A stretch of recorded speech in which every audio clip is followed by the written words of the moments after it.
Radhe Radhe everyone, welcome back to my channel. पिछला blog बहुत खुशी वाला था क्योंकि पूजा का दिन था, हम सब बहुत खुश थे।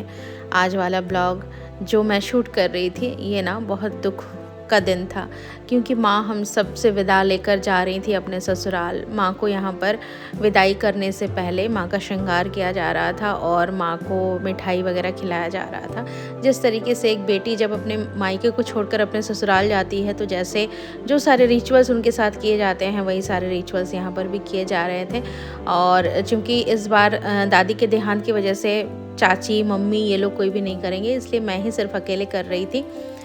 लेकिन मेरा मन बहुत उदास था। एक तो मैं अकेले कर रही थी और दूसरा ये भी था कि एक मतलब पूरे साल भर इंतज़ार रहता है कि कब ये दिन आएगा, कब हम सब पूजा करेंगे और एक साथ मिलकर अच्छे से इन पलों को जिएंगे। आज वो पल ख़त्म हो रहे हैं। माँ हम सब से विदा लेकर जा रही हैं कैलाश। तो मन भारी था, मन उदास था। हम रिचुअल्स तो कर रहे थे लेकिन यही सोच रहे थे फिर से एक और साल का इंतज़ार रहेगा, फिर तब हम माँ से मिलेंगे। ये सारे रिचुअल्स करने मुझे बहुत अच्छे से नहीं आते हैं। मैं अपनी मम्मी से पूछ रही थी, मम्मी मुझे बता रही थी और मैं कर रही थी क्योंकि हर बार ऐसा होता है कि मम्मी चाची सब लोग करते हैं, उसके बाद चूँकि मैं उनके बाद मेरा नंबर आता है तो मैं बाद में करती हूँ, उनका देख देख कर मैं कर लेती हूँ। लेकिन इस बार मुझे ही करना था तो इसलिए मम्मी ने जैसा जैसा बताया वैसा वैसा मैंने किया।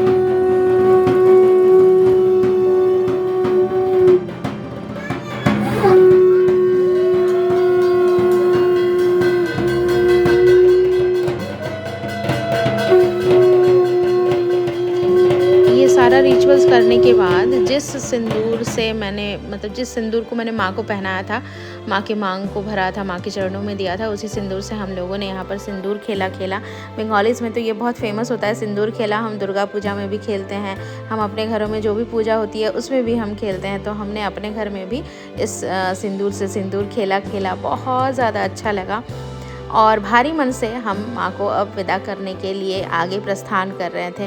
जितने भी लोग यहाँ पर आपको दिख रहे हैं ना, ये सारे मेरे घर के अपने मतलब मेरे रिलेटिव्स नहीं हैं। बहुत सारे लोग जो हैं वो मेरे गांव वाले रिलेटिव्स हैं, मतलब गांव के मोहल्ले में रहने वाले लोग। गांव में भले ही आपको रोशनी की कमी है, फैसिलिटीज़ की कमी हो सकती है, जितनी आंखें चौंधियाने वाली रोशनी शहरों में मिलती है उतनी गांव में नहीं मिलती है, लेकिन गांव के एनवायरनमेंट में आपको मिलती है शांति।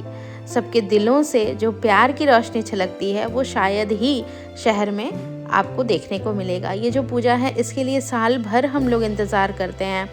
हम घर वाले ही नहीं बल्कि पूरे मोहल्ले में जितने लोग हैं, रादर गांव के भी बहुत सारे लोग वेट करते हैं इस पूजा में। हमारे घर वालों को छोड़कर अदर जो हैं मोहल्ले वाले लोग वो भी फास्टिंग में रहते हैं, वो भी आते हैं पूजा में हम सबकी हेल्प करने के लिए।